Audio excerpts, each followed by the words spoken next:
Hey bro, Oh, hi. how are you? I'm good, man. Hey man, what are you up to? Nothing much. I'm doing this interview for this job right here. What happened to your previous job? My previous job, oh man, I got fired. That was terrible. I had a disagreement with my boss. He was an idiot, man. I got fired, and yeah. Did he mention any details?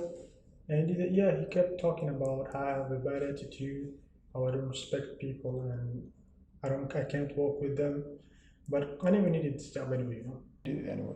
So what do you think about your chances in this job? For this job, I'm gonna nail it. Oh, Most likely. so confident. Most likely, yeah. I'm very confident, man. There's no competition for me. Okay man, okay. Okay. Good See you luck. around. Okay. Hey bro. Good. Fine. What's going on with you right now? Yeah, I'm good, man. Just having an interview tomorrow, and I'm really stressed about it. I don't think I'm not confident enough to get the job. Why are you stressed? It's because I've been to like tons of interviews, and all of them they only ask about paper-based certificates. What do you have? How many subjects do you? How many languages do you speak? What is your qualifications? What's your high school grade? And I don't really meet these requirements. I do have skills, but I don't have the paper to prove that I do have the skills. So I'm afraid they're gonna be the same as the other interviewers. That's it. Man, I think you got it. You're a good guy and you deserve one. Okay man, good luck. Thank you, bro. See you around.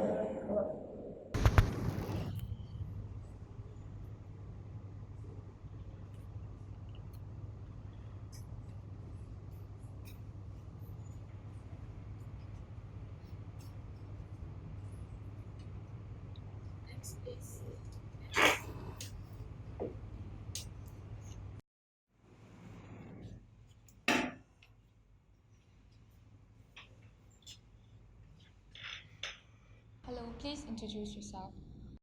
Hi, I'm Max. Um, I am. I have graduated from MIT. I did my master's over there. Of course, I'm here for the managerial position that you're offering. Hello, I'm Oliver. Nice to meet you. Okay, so what are your strengths and weakness? My strength is that I'm a hardworking person. I'm eager to learn. I like to work.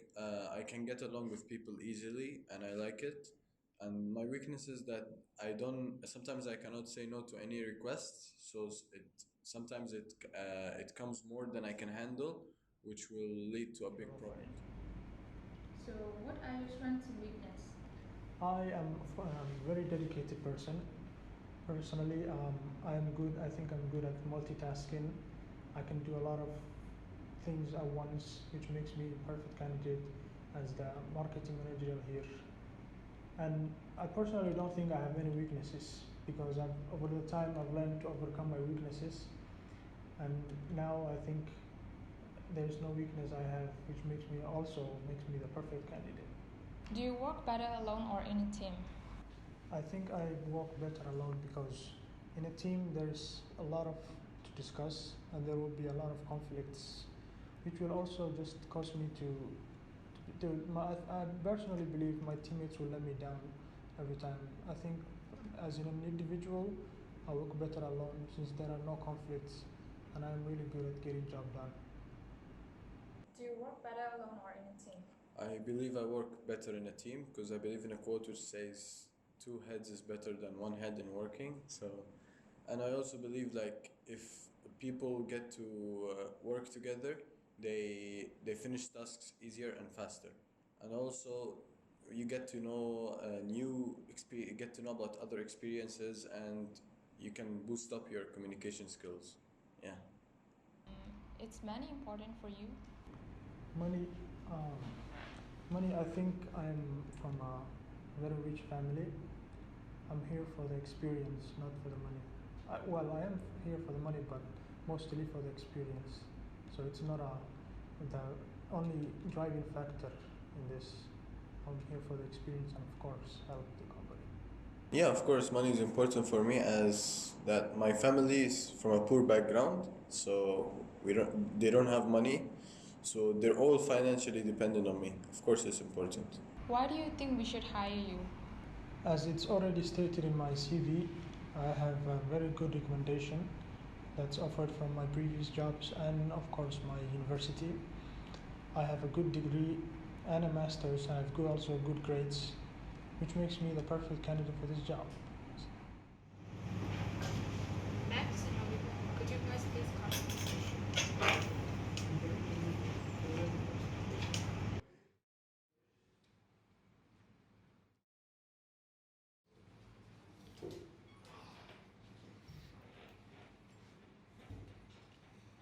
Okay, I'm gonna announce the result.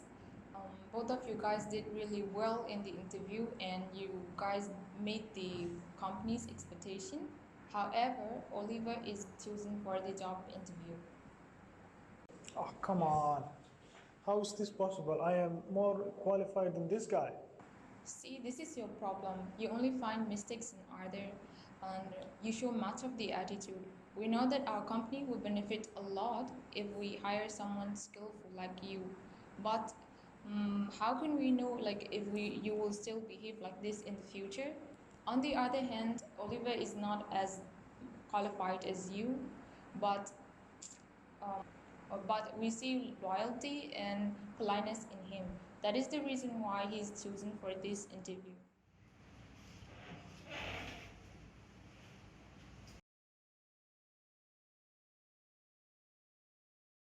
The experts call it the most important word as far as the results we get from life are concerned in this or any other language, and that word is attitude.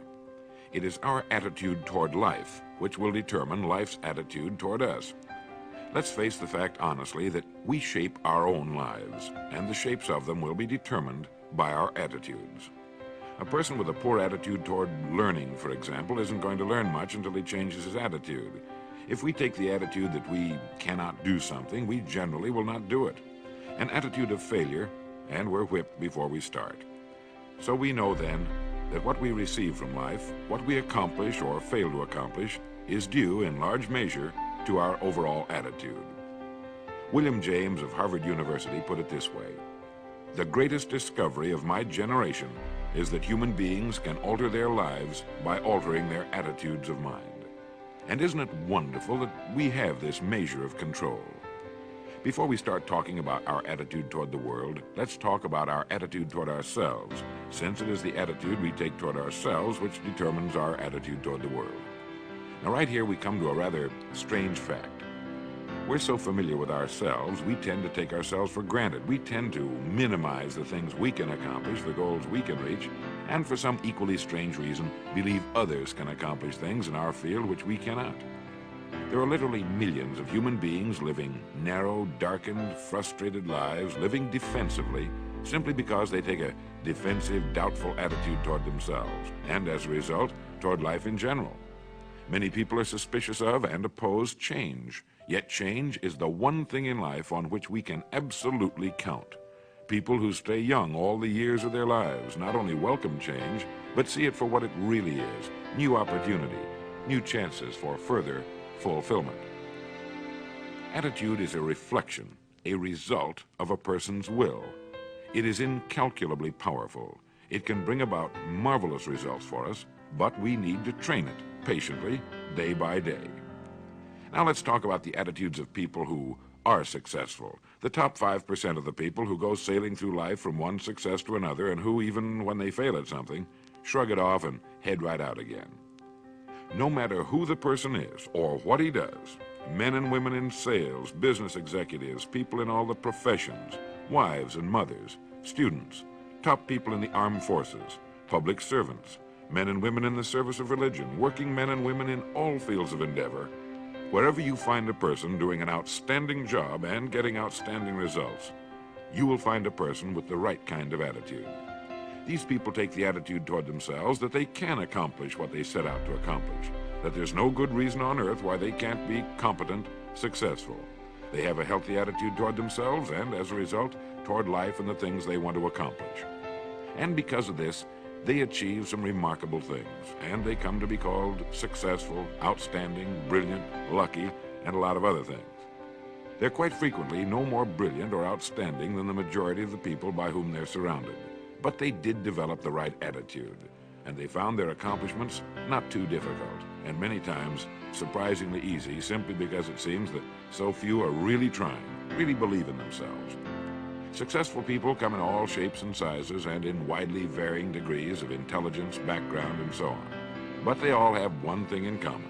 They expect more good out of life than bad. They expect to succeed more than they fail. If you want something worthwhile, take the attitude that there are a lot more reasons why you can have it than there are that you cannot, and set out to earn it. Go after it, work at it, ask for it, and 9 times out of 10, you'll get it.